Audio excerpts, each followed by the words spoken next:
Good afternoon, and welcome to the American Enterprise Institute and to what I hope will be a very stimulating conversation about a set of very important issues. I am Robert Doar, the Morgridge Fellow in Poverty Studies here at AEI. The most important task of a moderator at an event of this kind with such a truly great and distinguished participants is to say as little as possible and get out of the way. And that is what I intend to do. We are going to begin with Robert Putnam, who will discuss his latest book, Our Kids, The American Dream in Crisis, which has received a great deal of deserved attention and praise. Dr. Putnam is a professor of public policy at Harvard's Kennedy School, and his previous work has included the widely read Bowling Alone, The Collapse and Revival of American Community. Then we will turn to our two respondents, beginning first with AEI's Charles Murray, whose works have included Losing Ground, American Social Policy, 1950 to 1980, and Coming Apart, The State of White America, 1960 to 2010. Both essential works for anyone interested in what is happening in America's middle class and poor communities.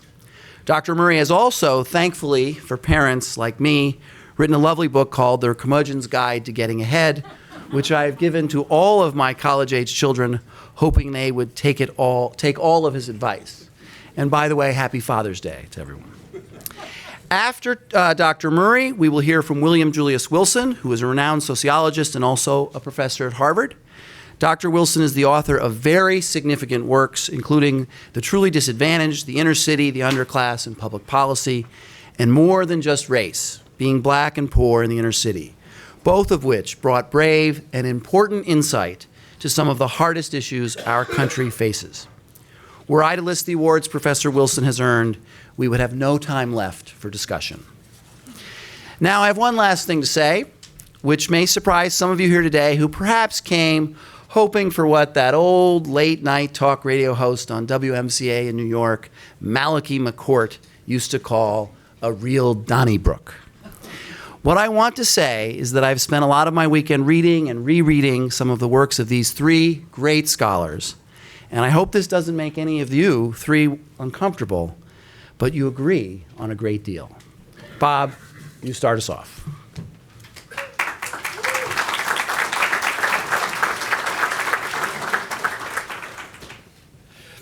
Thanks very much, Robert. I really appreciate this opportunity. I'm grateful to AEI, to Arthur Brooks for the invitation, and I'm especially grateful to my two co-panelists here, both of them very distinguished, as Robert has said, but also both of them people who've blazed a trail that I'm in this new book following. Bill Wilson, 40 years ago, almost 40 years ago, 1978, I believe it was, Bill published a book that was misleadingly titled, but was remarkably prescient. The title was The Declining Significance of Race in America, but actually the book was about the increasing significance of class in America. I don't know, Bill, whether you've ever thought about retitling the book, but it was a remarkable book because a lot of the evidence showed the increasing significance of class in America. And then, of course, Charles Murray in 2012 published Coming Apart, The State of White America, 1960 to 2010. That book does many things, but among other things, it highlights three important, big trends in American society. First of all, increasing inequality of wealth and income. Secondly, in part following on that, increasing class segregation. America is increasingly segregated by social class, as Charles and others have pointed out, both segregated in terms of where we live. We're not segregated in all respects more than we used to be, and I'm now just summarizing some of what Charles also reported. We're not more segregated. We're less segregated actually than we used to be. Certainly in religious terms, but even in racial terms, we're somewhat less segregated. But we're more segregated than we used to be in social class terms. More segregated in residential terms. More segregated in terms of who we go to school with. and more segregated, and again, Charles pointed this out, more segregated in terms of whom we marry.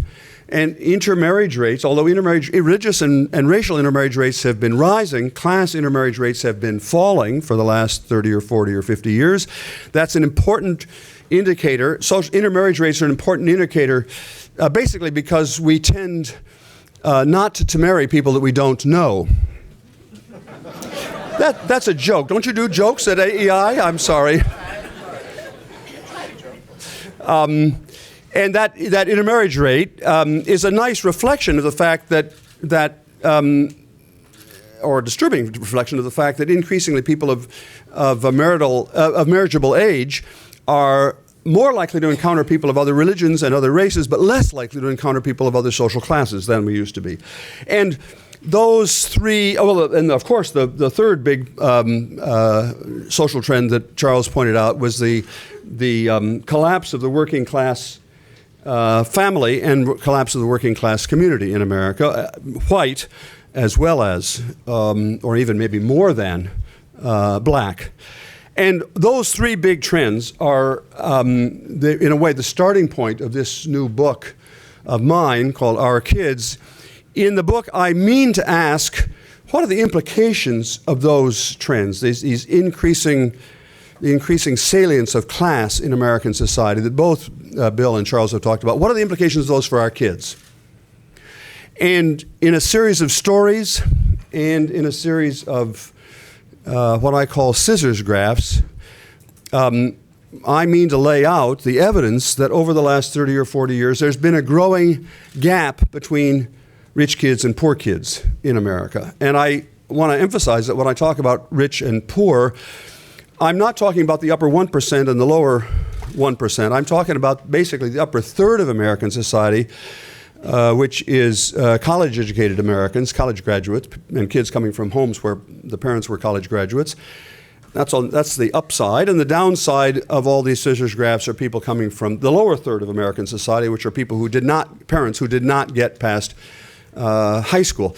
Would you raise your hands if you have a college degree, please? So when I say rich, I mean you. And that I'm making a comparison. And these scissors graphs in the book show in many different measures of child welfare and investments in children a growing gap over the last 30 or 40 years between kids coming from college-educated homes or rich kids and kids coming from high school educated homes or poor kids. Sometimes the scissors point up, that is, things are getting better for all kids, but getting better faster for rich kids. And sometimes the arrows point down. I mean, the scissors point down, saying that things are getting worse for everybody, but worse faster for poor kids. And let me just, I don't have time to summarize all these in detail, all these charts and graphs, but the basic kinds of evidence that I have that I draw on, and much of this is drawn from other people. Some of it is our own direct research, but I'm trying to pull together a wide range of evidence on this growing opportunity gap. It shows up in how much money parents invest in their kids. That is the gap in the amount of money, what parents spend on enrichment for their kids. That's just a sort of a slightly jargony term for summer camp and piano lessons and computers, computer games, and trips to the zoo and trips to France and so on. That kind of spending among kids coming from well-off families in America has skyrocketed, and it's now nearly $7,000 per kid per year. Whereas on the very same measure, kids coming from high school educated homes or high school or less educated homes have had no increase in that kind of indicator of summer camp and piano lessons and so on. So they're now just over $7,000 a year. So there's a $700 a year. So there's a huge gap, and there didn't used to be in the kinds of benefits that parents are able to provide to their kids. And I'm going to call that the summer camp gap. But there's an even more important gap in terms of the amount of time parents spend with their kids, especially the amount of developmental time that parents spend with their kids, which I call good night moon time. That is the amount of time parents spend reading to their kids or playing pat a cake or taking them to the zoo, all that sort of thing. And it didn't used to be that there was any class gap in the amount of developmental time parents spend with their kids, but there's been a sharp increase. There's been an increase both among working class and among middle class, upper middle class parents, but the trend is so sharp that now kids, my grandchildren, that is kids coming from college-educated homes in America, get 45 minutes a day more in Goodnight Moon time than equivalent kids coming from high school educated homes. And that makes a big difference because, as we know now from the most recent brain science, that kind of interaction, direct personal interaction with kids, has a powerful effect on brain development, and especially very early in their lives. But there are similar kinds of gaps like this in test scores at school, gaps in extracurricular activities, the amount of there's taking part in band or chorus or football or other extracurricular activities is quite steady and high among upper middle class kids coming from affluent homes, but dropping sharply among kids who are coming from high school educated homes. And that matters. I get teased sometimes for hyperventilating about high school football, but the reason that matters is we know, as a matter of fact, that taking part in all those extracurricular activities matters for kids. It inculcates soft skills. I mean, demonstrably inculcates soft skills, teamwork and hard work, and what Charles sometimes calls virtues of what my mom called stick-to-itiveness. And we know that employers will actually pay more for kids who, holding constant all the other things, test scores and so on, employers will pay people who've had extracurricular activities more than they pay equivalent people who haven't, and that's because of those soft skills which have great value. And if we had more time, we'd pause on the answer to the question, well, why has there been this drop in extracurricular participation by poor kids in America? And the short answer is pay to play. We've now started charging kids. Didn't used to be. For most of the 20th century, all kids in American high schools, rich and poor, got to play football or band or chorus or whatever free. And that was thought to be, by taxpayers all over America, a proper investment of their money to provide kids not just with the reading, writing, arithmetic, and chemistry, but also the soft skills. We've stopped. About 20 years ago, we began charging people for that, and of course it had the opposite effect, which is that rich kids kept on going. On average, it costs nowadays in America per kid per semester about $400 to take part in any extracurricular activity. So if you got two kids and they want to take part in both semesters, that's $1,600. $1,600 if you have an annual income of $200,000, it's not a big deal. But if your annual income is $16,000, who in their right mind is going to pay 10% of their total family annual income for their kids to take part in athletics or band? And that means that, as a matter of fact, we've now, by privatizing what for most of the 20th century we thought of as a right that every kid ought to have, by privatizing that, we've taken it out of the hands of poor kids, not kids coming from college-educated homes. There are similar gaps like that in involvement in religious communities. That's a very important example of community involvement. Not, at least, I'm not trying to make an argument that that's theologically bad for poor kids. It may be, but that's not my argument. My argument is that religious communities used to be a rich source of social support for kids outside their immediate families. As working class kids have become less involved in church activities, therefore they're less likely to encounter your youth group leaders or Sunday school leaders or just other parishioners who would take an interest in them. So, indeed, I think the most important generalization you can make about the implication of the trends, the implication for kids of these trends that Charles and Bill Wilson have talked about, is that increasingly poor kids in America, unlike our kids, unlike kids coming from affluent homes, poor kids in America are increasingly isolated, alone. They don't trust anybody. A young woman we interviewed in Port Clinton, Ohio, who's suffered from a lot of these symptoms that I've talked about, recently posted on Facebook, "Love hurts, trust kills." And if you think for a minute about what it means to grow up in a world in which you cannot trust anybody, even your own parents.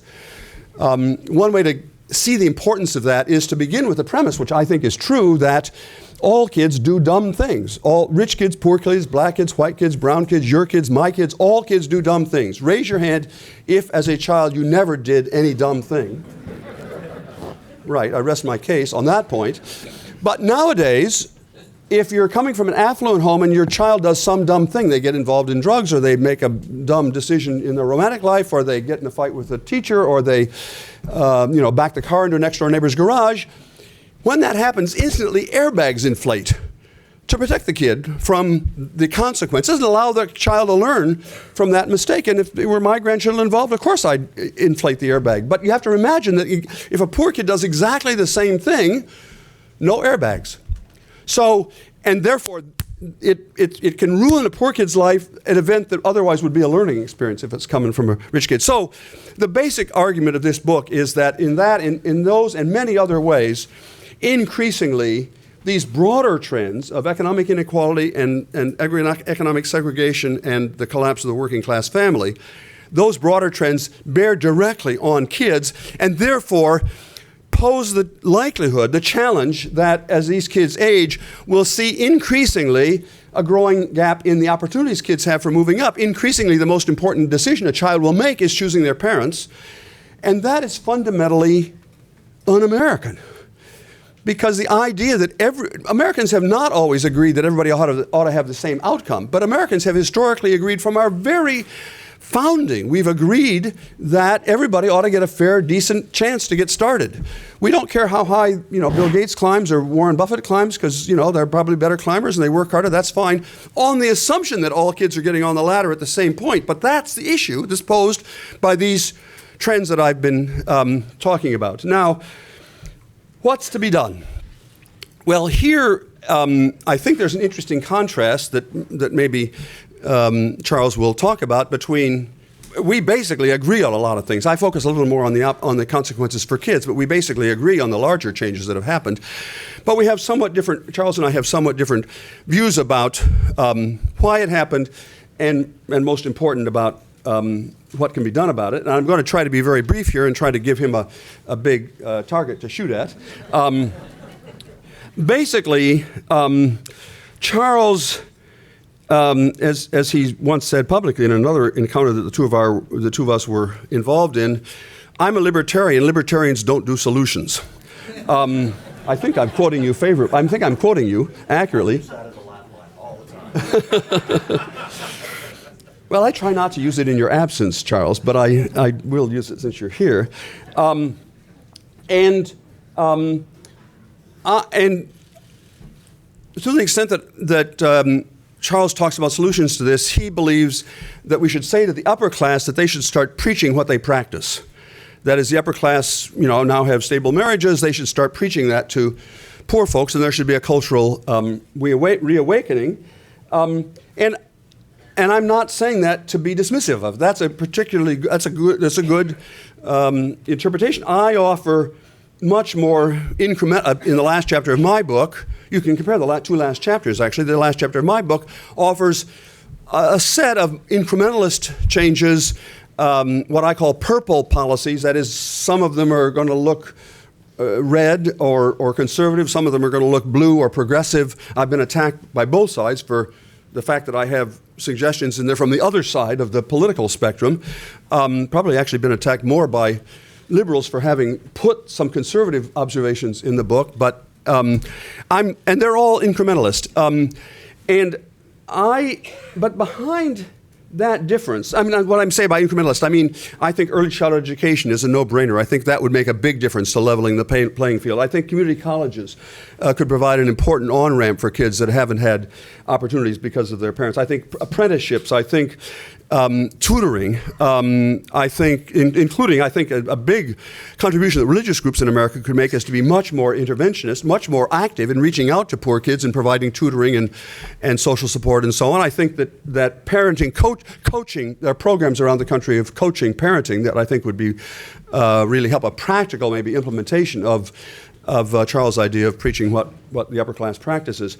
But behind that, and this is my really last point, I think Charles and I have a different interpretation of American history, and it's worth surfacing that in this context, I think, so that we can see how these two interpretations, two big macro interpretations of America, which agree on what's happening now, how we differ a little bit about how we got here and where we might go from here.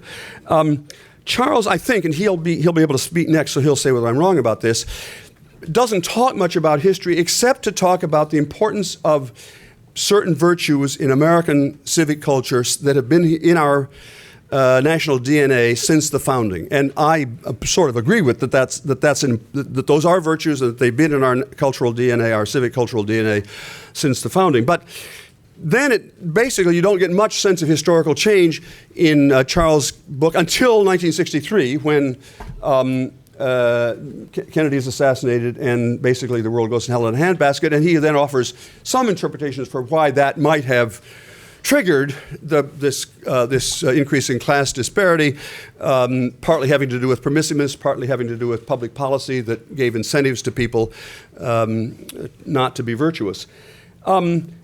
And Charles basically sees the alternatives available to us as either libertarianism or what he describes, I think fairly, as European social democracy. Those are the two options we have. I actually have a different view. I think that the history of America is not a constant, but the history of America is variable. I think there have been periods in American history when we have been very individualistic, and now is probably the most dramatic instance of that. But there have been periods in America when we've been very egalitarian and also very communitarian. And so I'm going to close with one PowerPoint. Let's see if I can get it up there. I'm going to show you, and then I'm not going to make a point about it. I just want to show you a series of charts about social change in the 20th century. So I'm going to begin, of course, with the first place you would begin, which is with Bowling Alone, which is a book that was a great book. If you've not read it, you ought to read it. So here's the trends in social capital in America over the 20th century. This graph appears in Bowling Alone. And you can see it begins very low, and this is based on associational membership, begins very low, rises, dips during the Great Depression, then rises, reaches a peak in the middle 60s, just about the same time that Charles's change in America begins, and then declines. That's the Bowling Alone part, is the last drop down. Now I'm going to show you a different graph, completely independent methodologically. This is a graph of philanthropy, the degree to which the fraction of our personal income that we give away to other people, and looks like the same graph almost. We became more and more generous toward other people, giving away a larger and larger fraction of our income to other people until just about the same time, actually, 1963, 60, sorry? Oh, sorry.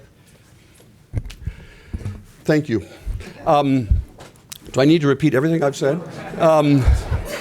The first graph showed the trends in associational membership as one index of social capital over the 20th century, rising for the first two-thirds of the 20th century and then falling. The next graph, methodologically quite independent, comes from IRS tax data, which shows giving as a fraction of a total personal income, and that rises until just about the same time and then begins declining. Now let me show you a different chart. This is a chart of economic inequality. This comes from the famous Piketty work about this is income inequality in America. Looks like the same trend. Rising inequality from decline, this is income equality. I've graphed it so that it's income equality. Income equality rises for the first two-thirds of the 20th century, and then sometime in the middle to late 70s inequality begins to decline, and that's, of course, that graph historically is anchored in two Gilded Ages, the Gilded Age of the end of the last part of the 19th century, which then led into that's why we had a very unequal distribution of income in 1900, got more and more equal, and then ended in the current Gilded Age, in which we've had great income inequality, and of course Charles talks about this in his. Charles talks about the second part of that, the increasing inequality, in his book. Now I want to show you, let's see, what's the next trend? This is a trend in political consensus. Actually, it comes from a book by a couple of political scientists. Their measure is political polarization, and all I've done is flipped it upside down. So it's a measure not of polarization, but a measure of non-polarization, depolarization.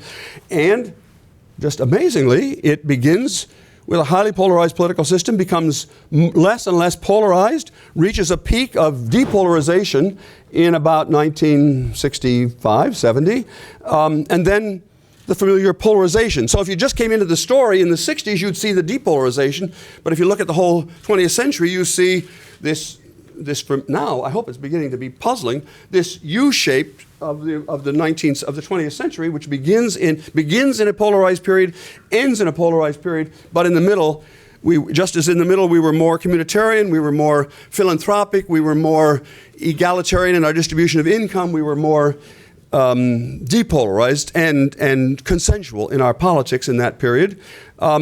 This next graph is union membership. I put that in here just to discombobulate some AEI folks, but union membership turns out to have exactly the same pattern, and I actually interpret that as reflecting the degree of solidarity within the working class, but doesn't matter whether you have some other interpretation of it. Nevertheless, that's what the graph looks like. Reaches its peak in the late 50s or early 60s. We can look at another chart here, which is, whoops, sorry, I went too quickly past, is this wealth? And amazingly, now you're going to be shocked that the trends in inequality and wealth show the same pattern. Rises. Inequality in wealth peaks a little later. And actually, let me just pause for 1 second here to note that I haven't yet said what's causing what. And it's an interesting question. I do not know the answer to what's causing what. Most people, when they first begin to see these patterns, they think it must all be driven by income inequality or by wealth inequality. But if you looked at the graphs carefully, you see that actually in all cases, the economic variables are the last to turn.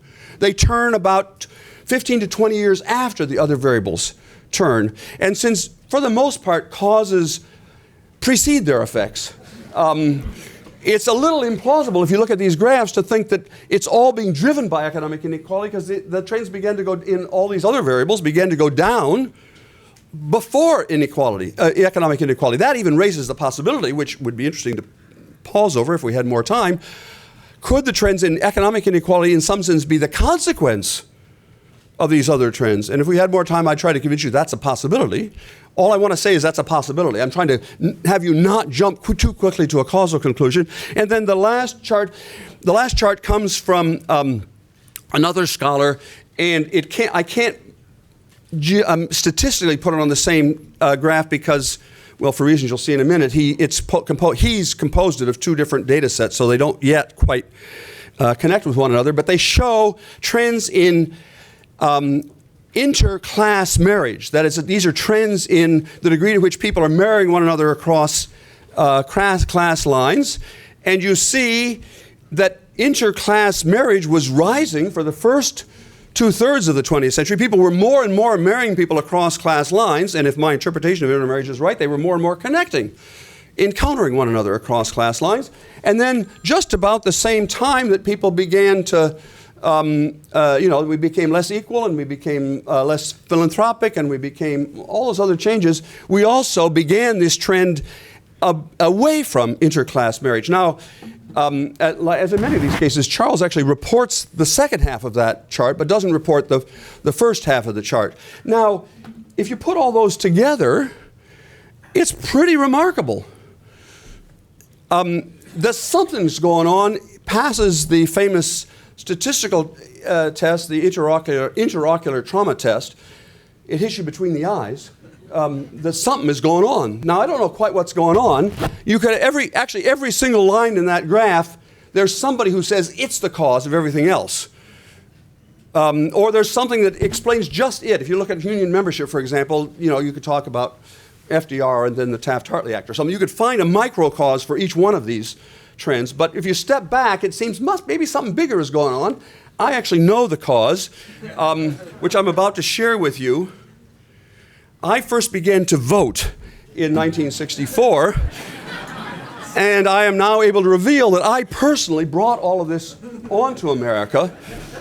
But I now want to just quickly finish, if I can just take a minute.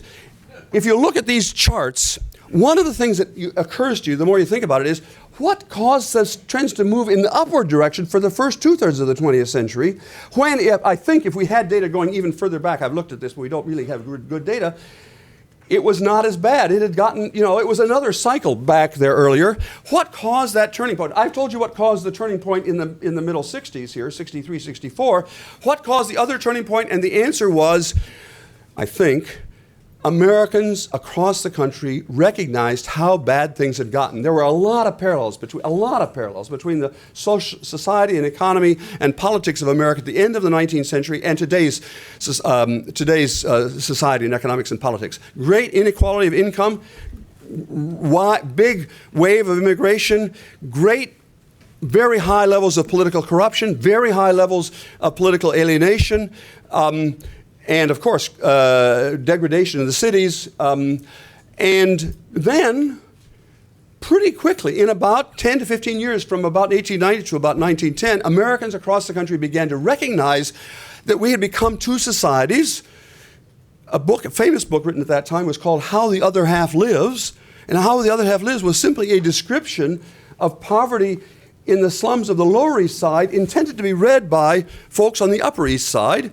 Now, some of the people on the Upper East Side, so that's fine. They're immigrants, they're Jews, Italians, whatever. I don't care how they're living. But some of the people on the Upper East Side reevaluated their views and underwent what Charles talks about, actually, as something we need now, and I agree with this, as a sort of a civic reawakening. But you could see it in that period. The most important result of that, there are many, of course, important results, but the most important result that's relevant to our time is, at that time, for that purpose, Americans all over the country, beginning in small towns in the Midwest and then spreading rapidly across the country, invented the high school. That was the first time in world history that anybody in any place in the world had agreed that everybody in town should pay for all kids to get a free secondary education. It was not an easy sell, because the rich folks in town, the rich lawyers and bankers and farmers and so on, already had paid for their kids to get a private secondary school, and they were off making money in Chicago. But the deal was, you had to sell those rich folks in town on the idea that they would maybe be better off if they helped pay for other people's kids to have a secondary education. And that turned out to be the best public policy decision America has ever made. Because it turned out, the economic historians show, that most of American growth in the 20th century came from that decision to pay, that everybody should pay for everybody's kids to go to secondary school. It raised the total level of the productivity of the American workforce enormously and accounts for almost all of the American economic growth in the 20th century, and it simultaneously leveled the playing field. And that is what accounts for this, I think, the upward turn. And all I'm saying now is, and this is what the last chapter of my book is arguing, I don't want us to become like Sweden. Charles thinks I want us to become like Sweden. I want us just to become like America. We've done this before, and we can do this again. Thank you very much for your time.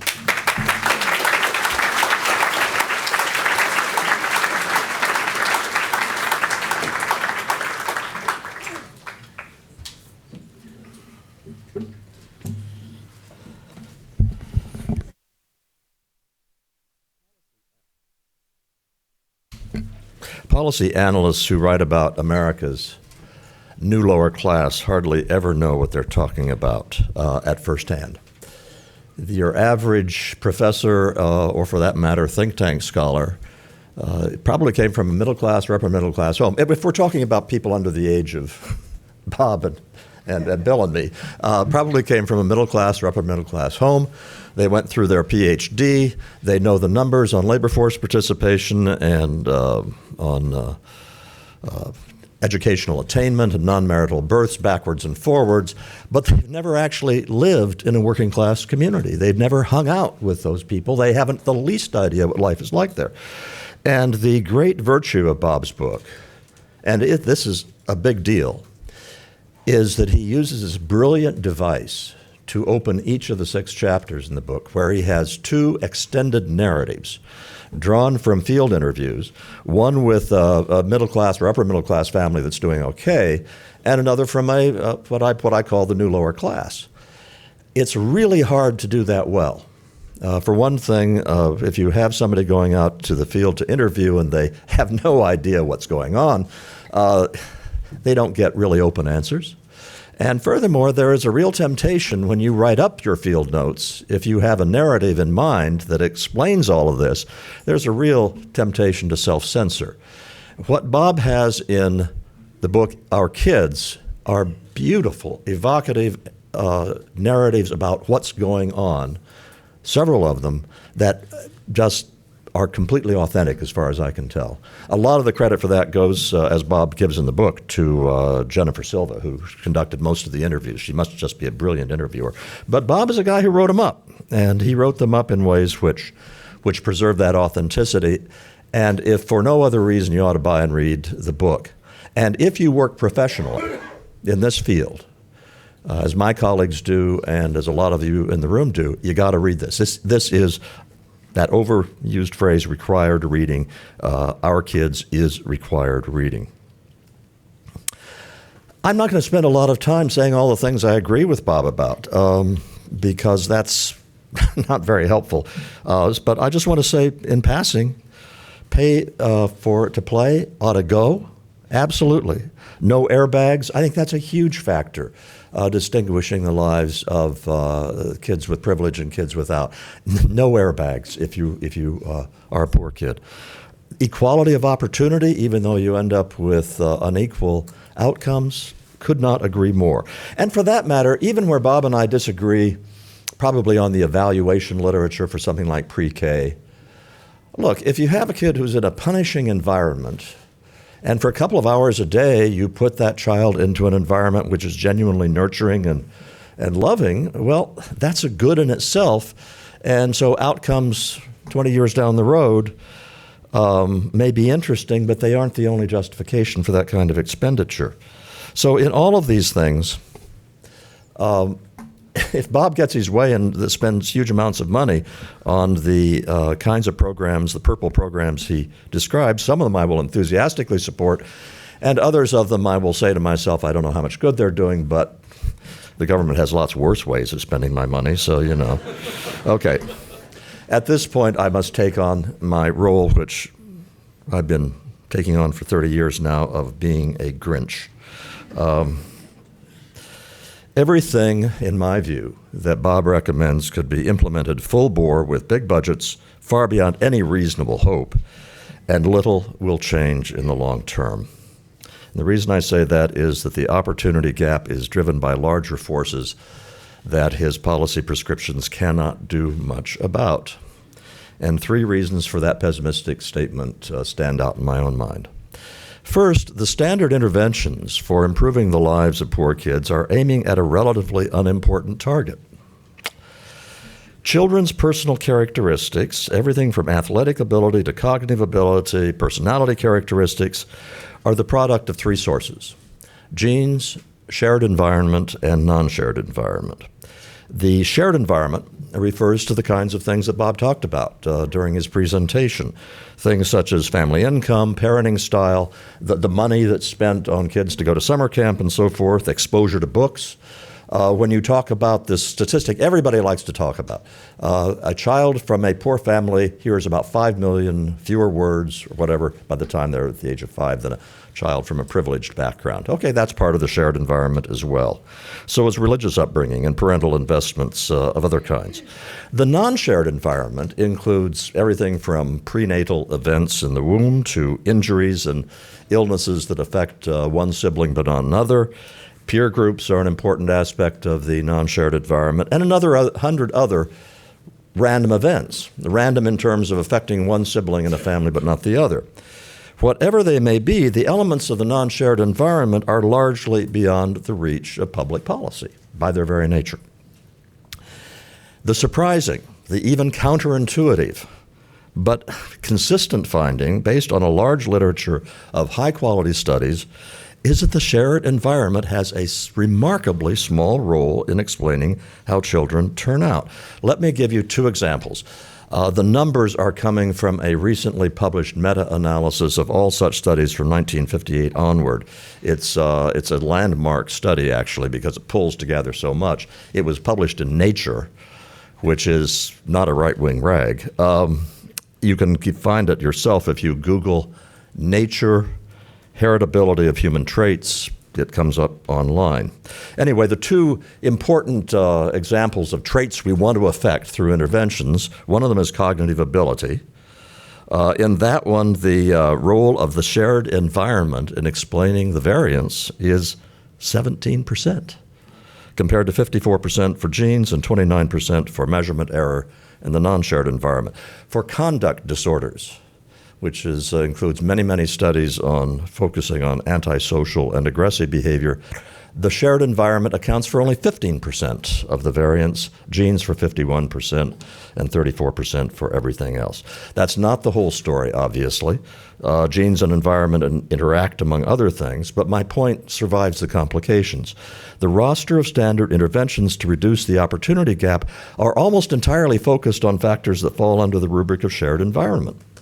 Furthermore, a program that only lasts a few hours a day at most is only going to affect a fraction of that aspect of the causes the problems.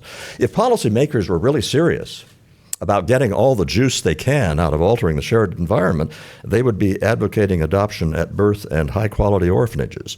They don't. I know just mentioning the word orphanages, it said, see, he's like I always said he was. He wants to bring back Dickensian orphanages and put all the poor kids into them. That's not really what I had in mind. But in any case, the second point is that the opportunity gap is accompanied by a substantial ability gap. The graphs in the book are divided into the children of parents with at least a college degree and those of parents with no more than a high school diploma. Okay, you've got educational attainment correlated with IQ, you've got parental IQ correlated with children's IQ. And the upshot is that if you use the National Longitudinal Survey of Youth, which has one of our best databases for this, you have a gap in the mean IQ of children of mothers with at least a college degree and those of mothers with only a high school diploma of 16 points. That's a little more than a standard deviation. It's a big difference. And remember that the role of the environment in creating that 16 points is really quite small. Remember that 17% of the variance that's accounted for by the shared environment. Again, my underlying point is simple. IQ has a substantial direct correlation with measures of success in life, including other qualities that lead to success, such as grit or perseverance and other kinds of things that go under the label emotional intelligence. A lot of the differences in outcomes we're seeing between the upper class and the lower class are the product of those kinds of differences in inability. And third, the gap in human capital in working class and upper middle class communities has been widening over time. Bob talked about assortative mating and showed data for it. It's really stunning. I just had my 50th reunion at Harvard, and so we've got the big Harvard book where we all write our life histories and so forth, and I've been going through it, and the degree to which gilt-edged guys have been married and gilt-edged gals in terms of their educational backgrounds and the rest of it is incredible. It's pretty widely accepted that after the Civil Rights Revolution, African American communities took a big hit in their human capital when the most successful blacks could move out. I think an argument can be made that the same thing is happening in white communities today.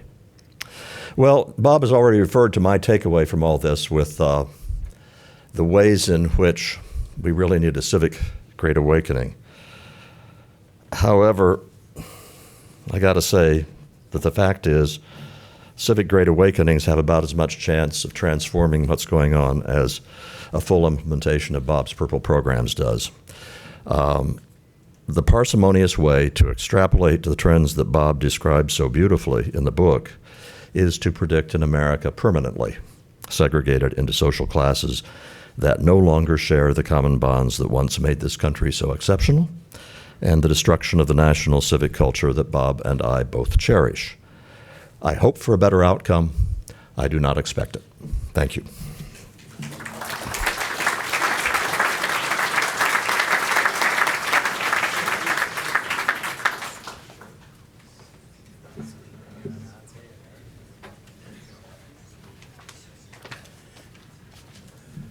As Bob Putnam pointed out, in 1978, I published a controversial book entitled The Declining Significance of Race, Blacks and Changing American Institutions, in which I argued that economic class has become more important than race in determining the life trajectories of individual African Americans. My thesis is consistent with one of Bob Putnam's central arguments, namely, although racial barriers to success remain powerful, they represent less burdensome impediments than they did in the 1950s. By contrast, class barriers in America loom much larger than they did back then. And this is revealed not only in growing income inequality among all racial and ethnic groups, but also increasing disparities in many other aspects of well-being, accumulated wealth, class segregation across neighborhoods, quality of primary and secondary education, enrollment in highly selective colleges, and even life expectancy. And as I reflect on the powerful arguments in Putnam's book, I conclude that one of the major underlying themes of the declining significance of race, the other theme that racial conflict has shifted from the economic sector to the social political order, I'm now dealing with today. But the changing relative significance of race and class on one's life trajectory, that's consistent with Putnam's article, because it has been extended to all U.S. racial and ethnic groups and our kids, with the emphasis, of course, on the trajectories of today's children. The title, The Declining Significance of Race, lends itself to misinterpretation among those who have either not read the book or have not read it carefully. For such readers, as I pointed out in the book's third edition in 2012, published by the University of Chicago Press, the title conveys an optimistic view of American race relations and doesn't reflect the book's pessimistic tone about the conditions and future of poor blacks.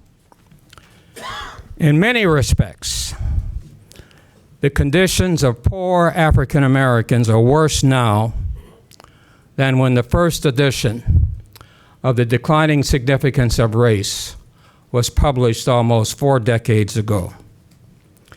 And the gap between the haves and have-nots in the African American community has widened significantly. Now, Bob Putnam captures this growing intra-racial divide in our kids, particularly in Chapter 3 on parenting, when he discusses the growing class and income differences among African Americans in Atlanta, Georgia. And I would like to reinforce his arguments by showing that the divide is even greater, that the divide in the African American community is even greater than he discussed. Let me draw upon U.S. Census data using the Gini ratio, which measures the extent to which the actual income distribution of a particular group deviates from a hypothetical distribution in which each household of the group receives an equal proportion of the total group income. The measure ranges from 0, perfect equality, to 1, maximum inequality. Now, I don't know how many of you can see this figure, but as revealed in Figure 1, income inequality across the American population as a whole rose from a low of 0.39 in 1970 to 0.48 in 2013. This is certainly consistent with Putnam's argument. Even more significant, however, is a high level of intra-group inequality among black households. Although the absolute level of black income is well below that of whites, blacks nonetheless display the most intra-group income inequality, reaching a household Gini index of 0.49 in 2013, followed by whites 0.47 and Hispanics at 0.45. Blacks in the green bars, whites in the red line, Hispanics in the blue. Is that purple? Yeah, purple line. Okay. Now, research reveals that income inequality is related to income segregation.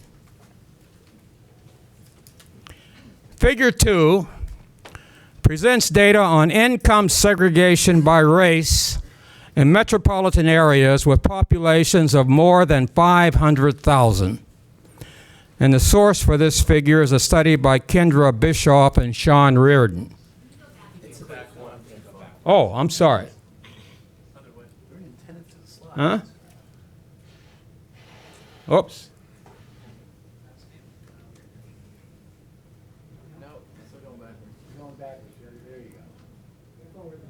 Now go forward? Nope.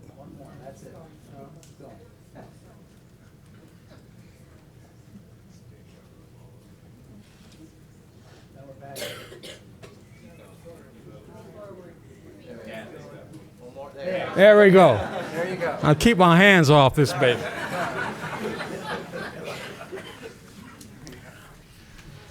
So as I said, research reveals that income inequality is related to income segregation. And this figure presents data on income segregation by race in metropolitan areas with populations of more than 500,000. And as I said, the source for this figure is a study by Kendra Bischoff and Sean Reardon. Now, this figure reveals that income segregation has grown rapidly in the last decade, and particularly among black and Hispanic families.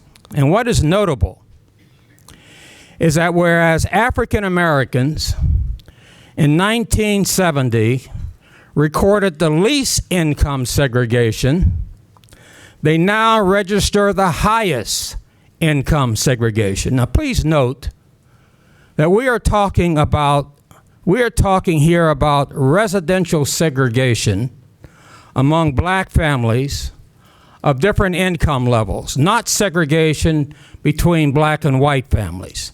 And another way of talking about these trend lines is that they describe the extent to which the exposure of families to neighbors of the same race has changed over time. Although income segregation among black families grew considerably in the 1970s and 1980s, it grew even more rapidly from 2000 to 2009 after slightly declining in the 1990s. And when considering a person's life trajectory or life chances, the differences in the quality of one's daily life between residing in a predominantly affluent neighborhood and a poor black neighborhood are huge. And it is important to note that today, poor black families have fewer middle-class neighbors than they had in 1970 even before I began writing The Declining Significance of Race. When income segregation is coupled with racial segregation, low-income blacks cluster in neighborhoods that feature disadvantages along several dimensions, including joblessness, educational attainment, and family structure. Now, to select only one important indicator. In 1978, poor blacks aged 12 and over were only marginally more likely than affluent blacks to be violent crime victims, roughly 45 and 38 per 1,000 individuals respectively in 1978. However, by 2008, poor blacks were far more likely to be violent crime victims, about 75 per 1,000 as compared with 23 per 1,000 for affluent blacks. So, despite the continuing interracial disparities, the socioeconomic gap between better off blacks, including the college educated, and poor blacks is wide and growing. However, in order to keep things in proper perspective, it is important not to overlook the continuing interracial disparities. For example, even though there has been greater income segregation among black families, middle-class black families tend to live in areas with a much higher percentage of low-income families than do comparable white families. Racial differences in wealth help to explain some of these patterns. Because white families have greater average wealth than black families, they are more likely to afford housing in higher income neighborhoods. Researchers at the Pew Research Center recently released data showing that the median financial wealth of white households in 2013 exceeded that of black households by almost $131,000. So, despite the sharp increases in income inequality and income segregation among blacks, the interracial disparities between blacks and whites remain huge and must always be kept in mind when discussing and highlighting growing intra-racial differences.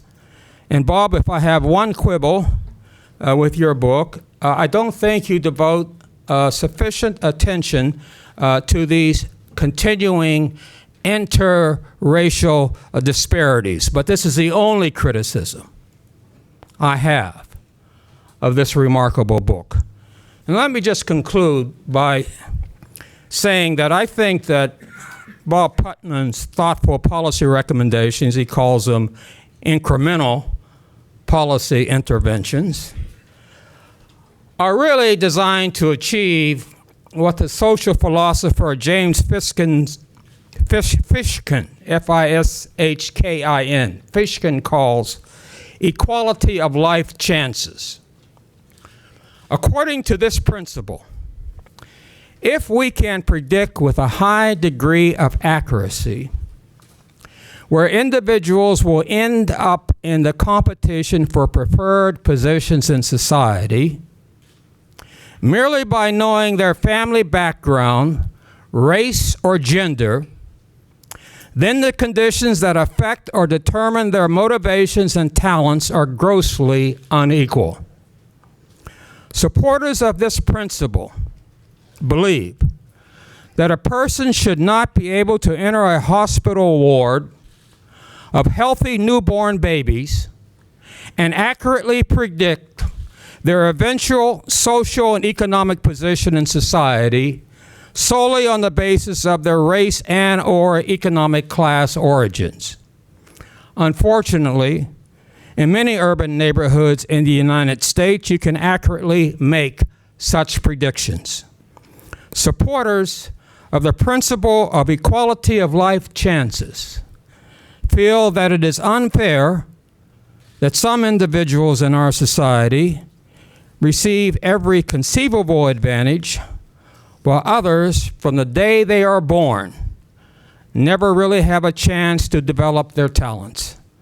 This depressing picture is vividly portrayed in Putnam's excellent book. Thank you.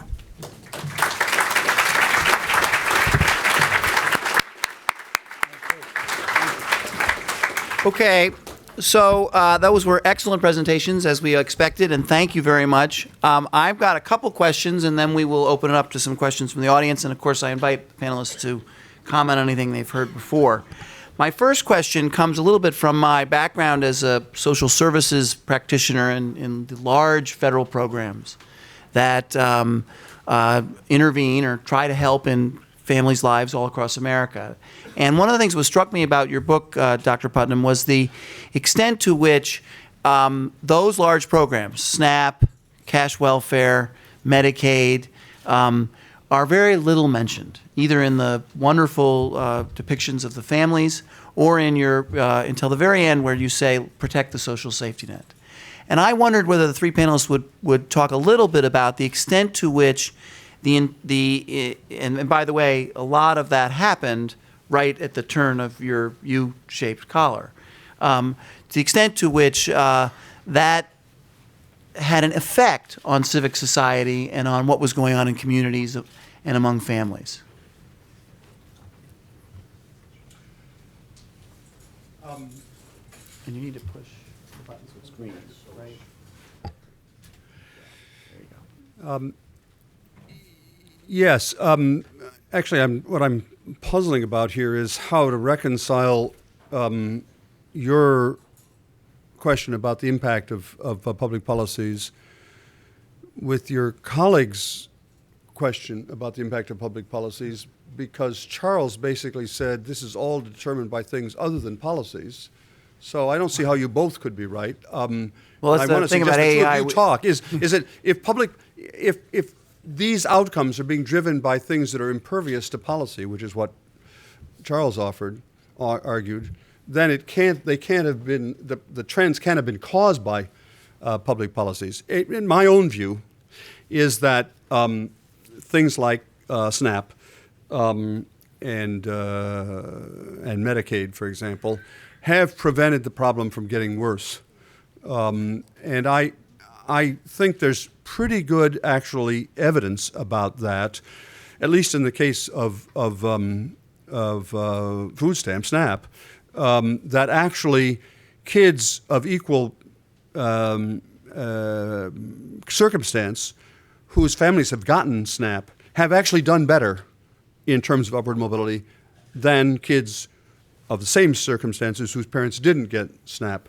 We may disagree about the details of any particular evaluation, but that's the way I read it. At any rate, that's my view. I think the problems of poor kids in America would have been much worse if their parents hadn't benefited from SNAP. Well, and I don't say all transfer programs, but at least from the ones that one and probably also Medicaid. I can't imagine that these kids would have been better off if their parents had not had access to medical care. This gives me a good chance to clarify something that could have been confusing from the presentation. When you have a situation where, for example, non-marital births, to take one big statistic, goes from a few percent of children to 40% of children over a course of 50 years, you've clearly had something causing that, and you've had policy changes that may or may not have been implicated. They certainly could have been.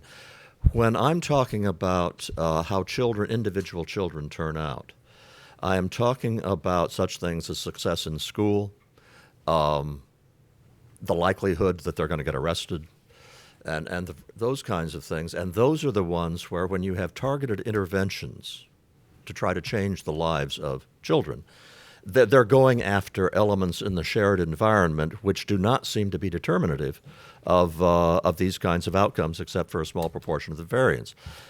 So you have some big causes out there. And what I'm really saying, I guess, to simplify it a lot, is it's not whether they hear 5 million words more or fewer than other kids.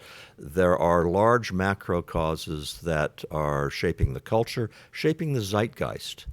And those are the things I think we need to think more seriously about, and also to recognize, let me just say it this way, okay? I am saying nothing more controversial about the role of the shared environment in shaping outcomes than every parent of more than one child in this room knows. Every parent of more than one child in this room had major differences of one kind or another in their kids. And if any of you are under the impression that you could have done anything to have made their personalities or cognitive abilities or behaviors more like each other, you are part of a very small number of experienced parents. And that's all I'm saying about determining how children turn out. These things that go into the shared environment aren't nearly as important as most people think. I want to see if, did you want to comment or not? Am I on? Right there, okay. Right, yeah, I just want to say that, the kinds of income inequality that we're talking about, not unique to the United States. It's occurring in other Western democracies, maybe not as extreme as in the United States. But we should not lose sight of the fact that all of these societies are experiencing changes in the economy that now place a premium on college education, advances in technology, the offshoring of manufacturing jobs to places overseas. We have to build these arguments in when we're looking at the overall picture. Did you want to say something again? Well, at some point, I want to respond directly to Charles' argument that policy can't really affect the things we care about. I don't have to do it now, but I want to respond to that. You can do it now. It's important to keep in mind what we're trying to explain. We all agree, or I think we all agree, that increasingly poor kids are at a disadvantage relative to rich kids. Increasingly is the important word. Not just that poor kids have an advantage, rich kids have an advantage, but that advantage is growing. And it's the growth that we need to focus on. And that's not the same, and the book, that book, which is a great book, is about change. It's not about just how one individual is going to do compared to another individual. It's about how the overall structure is changing. And the question is whether the sorts of factors, especially the genetic factors, that Charles now wants to emphasize, could conceivably account for the change. Now, what Charles wants to argue is because of increasing homophily, that is, rich folks marrying other rich folks and poor folks marrying other poor folks. He doesn't quite say this, but what he wants to say is, what do you expect? You got these rich folks marrying mother, they're smarter, and their kids are going to be smarter.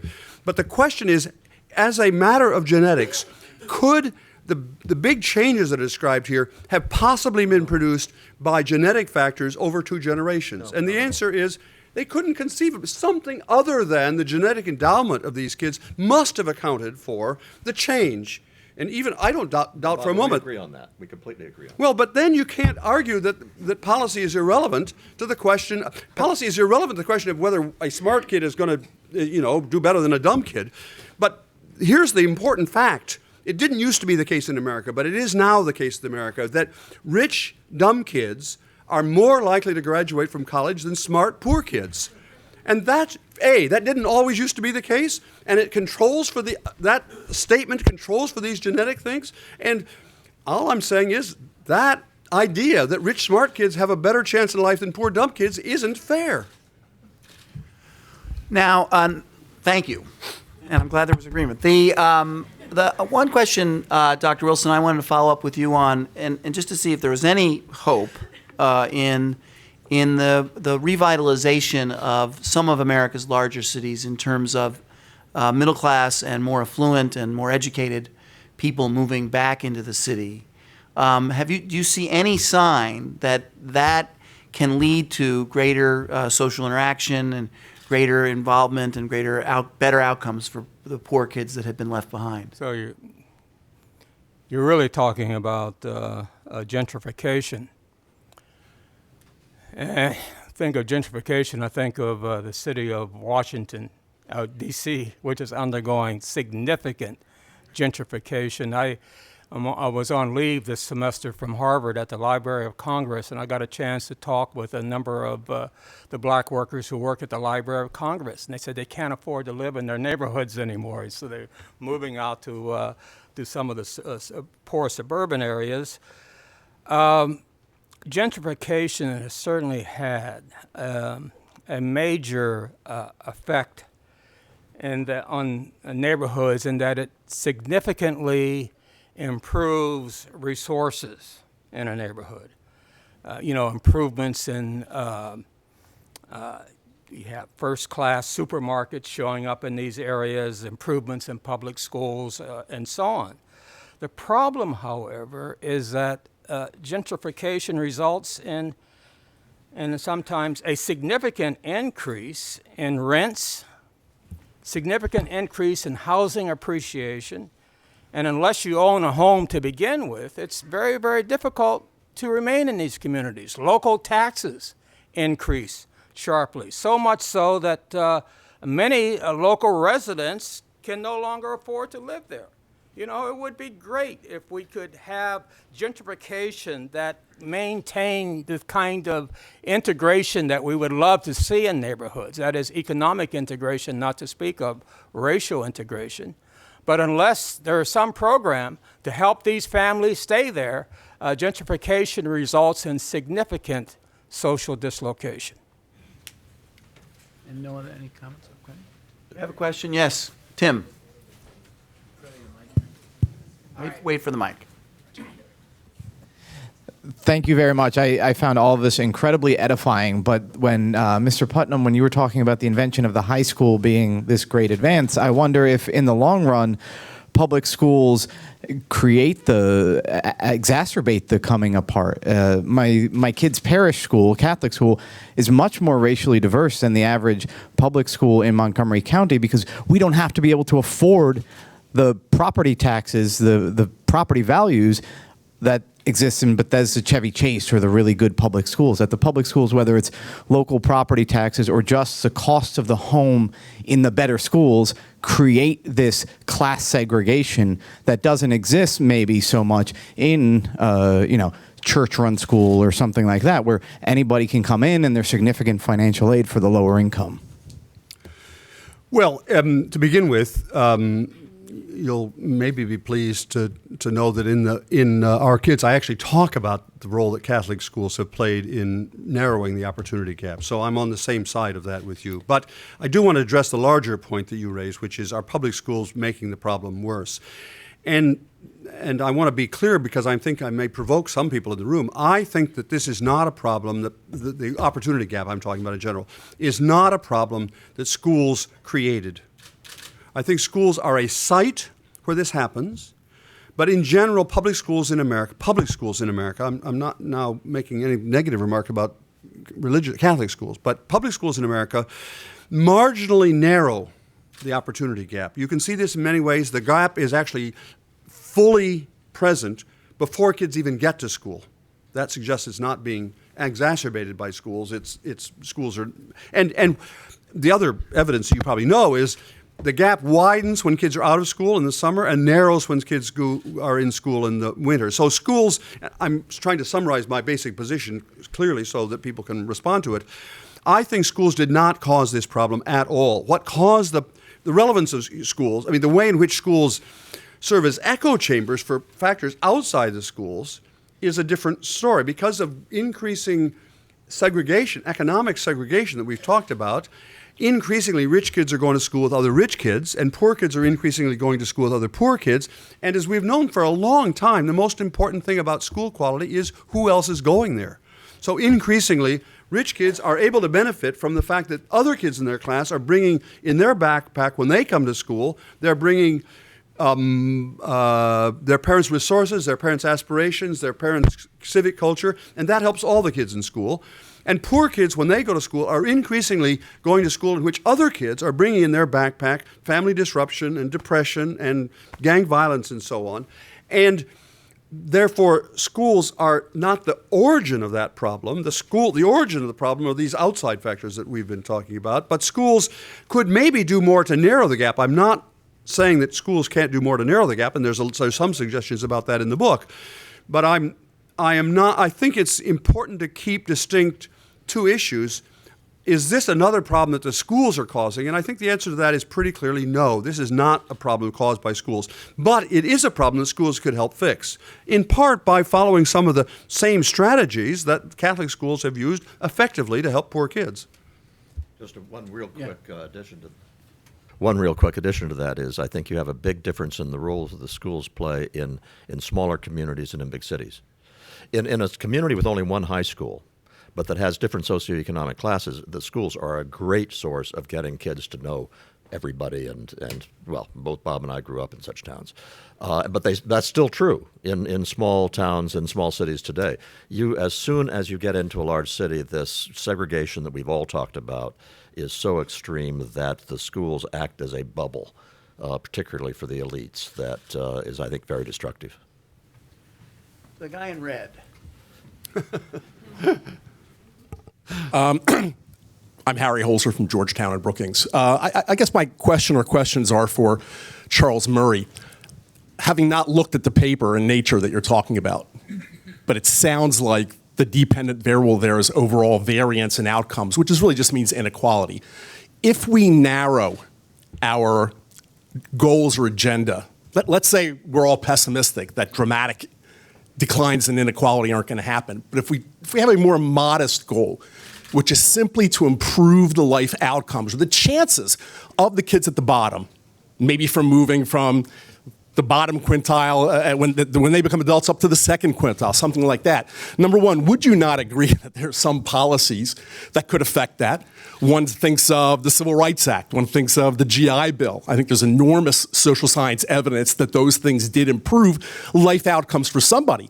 And if you would agree that some things can matter for those kids, number two, is there a prospect, is there a possibility of a purple package, maybe not exactly the one that Bob Putnam has at the back of his book, but a package of educational and training, economic packages, civics, marriage promotion, as Brad Wilcox has already can you imagine a set of packages, a grand bargain, where even if you remain relatively pessimistic, that you could sign on to, along with Bill Wilson and Bob Putnam, which given this town, given how amazingly polarized ideologically and politically this town is, that would be a quite powerful statement, I think, to make. Okay, just a couple of quick statements. One is, as I indicated in my remarks, there are some aspects of Bob's program that I support wholeheartedly. Public schools, extracurricular activities should be free. Things like that. As you gave a list that my things that went into the package, it was as if you were going incrementally from the ones that I could agree with to ones that I think aren't going to dig. Parenting programs implemented at a large scale. All of these go directly to the kinds of limitations of the importance of the shared environment. And by the way, you should take a look at the article. It's a big deal in terms of summarizing a whole lot of evidence. It's very hard for people to accept the degree to which kids turn out the way they do for things beyond our control. And I guess that's what I'm trying to emphasize, not that we shouldn't spend any money on this stuff. Moderate your expectations way, way down, because the wiggle room for affecting individual kids is much smaller than we previously thought. And here's what I want to emphasize.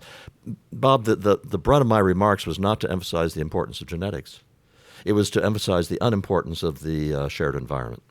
But that's only relative to the importance of genetics. Those percentages you were doing, the 13% and 15%, were what they were because you were including in the things that were part of the causes, these genetic factors, which were 54% and 55% in those things. And if you left out of debate that, I think you can't escape it quite so simply as that. They're low, though the relevance of those factors, the things we could control in principle, the relevance of things that have changed. This is the point. We know that there's genetics has been around the whole time. But it's a different set of causes. We had a more egalitarian, greater equality of opportunity before 1960. Both you and I agree. We're agreeing. I am saying that we are looking at the wrong causes, okay? Okay. Not the wrong non-genetic causes. Right here in the front row. Then we have one more, and then we're going to be done. Aparna Mathuraiya. If we step back from the focus on children and we look at aggregate household data, we know from the CBO that income inequality has been widening tremendously over the last 30 to 40 years. But we also know from the Chetty study that just came out that, or came out earlier last year, that mobility hasn't changed all that much and has essentially stagnated over the last 30 to 40 years. So how do you reconcile, your focus seems to be that we have widening inequality in terms of how much we spend on children and how much people at the top versus the bottom spend on the children. But are you suggesting then that mobility for children is going to be different, and how do you reconcile that with Yes. Chetty finding that Right. households really haven't experience those changes? That's a very good question. I think the world of Chetty, and we're colleagues and we've talked about these things. You have to understand, everybody has to understand one thing about the relationship between income inequality and opportunity, and income and inequality of opportunity. Inequality of opportunity lags changes in income inequality a lot, not just by a minute or two. I mean, a lot of this debate about the question of the relationship between the so-called Great Gatsby curve and all of that discussion about the relationship between income inequality and opportunity inequality assumes that there's essentially the lag structure is such that it's very short in a matter of a year or two. But actually, the real lag structure between those two variables in the real world is measured in decades, not in minutes or hours or even years. And the reason is because, let me go back to Port Clinton, my own hometown. The factories closed in Port Clinton, and then 15 years later, the non-marital birth rate increased. And then 15 years after that, those kids began to get into school. And then 15 years after that, those kids will be far enough along in their life trajectory that we'll know what their lifetime outcome is. The normal way in which mobility has always been studied is to compare kids' income when they are in their 30s or 40s with their parents' income when they're in their 30s or 40s. And the fact of the matter is these changes that I'm describing have occurred relatively recently, and therefore the kids in my book won't show up in those standard pattern data sets, measures of mobility, for another 15 or 20 years. Chetty tries a shortcut of measuring mobility not based on how much income a child has when they're 30 or 40, that's what everybody else has done, but when they're much younger, in their 20s. Why haven't other scholars used that technique? Because we know that people's income at age 25, say, is not a good indicator of their lifetime income. So let me take a very personal example. My son went to Harvard Law School, and when he was 25, my income was roughly 10 times his income. And then you'd say, poor John Putnam, he had this tremendous collapse in his relative to his parents. 5 years later, my son was 10 years later, my son was a really well-paid lead lawyer in New York, and his income was 10 times my income. And so if you measured it then, you'd say correctly, well, Jonathan really did terrific compared to his if you think that money matters, and of course I do. My point is this. Chetty's idea that mobility has not changed rests on trying to peek into the future, I think, with methodologically inappropriate tools. That is, he's trying to look at the cake before it's really baked. You see what I'm trying to say? And to his credit, Chetty has now backed away some from that claim that he's right that there wasn't any change in mobility among kids who were raised in the 60s and 70s and 80s. There wasn't, but that's not what we're talking about. So I have a bet with Chetty. When we're 20 years from now, I'll take him to a really nice restaurant, and if he turns out that there's still no change in mobility, and he'll take me to a really nice restaurant if there is change in mobility. Since I'm now mid-70s, it's maybe a bet that he won't want to take, but not because of his accuracy of his predictions. Brad, last question, I'm afraid. So I wanted to come back to a point you made actually in your presentation. That is that many of the trends that we're sort of looking at and concerned about today in terms of things like family and religious attendance actually preceded the economic shifts that you just touched upon in your remarks. That is, that shifts in religious attendance started in the 60s, as did many trends in the family. And much of sort of the economic inequality really began to take off in the 70s, and also shifts, of course, too, in men's place in the workforce, as Professor Wilson's books have suggested. So I'm just wanting you to talk a bit more about what you think the cultural dimensions of all this have been, and given that kind of diagnosis, how does that sort of shape our response to this growing class divide? And also, just very quickly, to kind of connect this also to your book, Bowling Alone, where, of course, you make the point that popular culture has played, in your view, at least in that book, a big role in the declining role of civic or civil society in America. So how does pop culture finally play a role in all this, too? Actually, I don't remember that I said that pop culture. I said television actually made it, but not because of the content of television, but we kept it because we watched television rather than going bowling. That's basically I'm summarizing 500-page book in one sentence. But I'll try to respond to the other question, which is a really important question. If you read Our Kids, you'll see that I agree that cultural or values change has played an important role in the explanation of the collapse of the working class family. I don't disagree with that. That's one reason, actually, why folks on the left are critical of this book, because I do say that those cultural changes have been relevant. I don't think that they're the sole explanation for what's going on. I do think that the fact that the working class men have had a terrible time in the job market over the last 30 or 40 years is relevant to the fact, partly because I think it affects the choices that working class women make about whether they'd want to marry this guy who's a kind of a loser. Now the question is he a loser because of cultural changes, or is he a loser because of these larger economic changes? I think it's mostly the changes in the economy that account for that. But I also agree, and I say that right here actually, that I think the changes in, I'm not sure it's directly changes in religion, frankly, but I do think it's change because there's not a whole, we both know this literature. There is good evidence that religious people are nicer than non-religious people. I tried to make that case, as you know, in the previous book I wrote. It's not clear that religious people are necessarily more likely to abstain from sex than non-religious people. And well, the debate is, we can have that debate off camera. What I'm really trying to say is, I want to say it's both and. These cultural, or the change in norms regarding having kids and whether you're responsible for them, that's the key issue. Do you feel responsible for your progeny? That is in part, actually, I agree, a cultural or a values issue, but it's also, I think, an economic issue. And I think, this is why I find this discussion so frustrating, because actually there's a lot we agree on, and we could, this town is a little polarized. But actually, if you talk to the experts in the area, most people agree on the basic facts, and I want to shift the focus to the kids and start doing things to help these poor kids. We can have these debates at the margins, but I think there's a core of things we could all agree on that would make things better. Okay. Does anybody have any final comments? You guys okay? You all right? I'd like you all to remain seated as we go out, because we've got to go quickly this way. And thank you all very much. Thank you. Okay, we're heading down to the temple.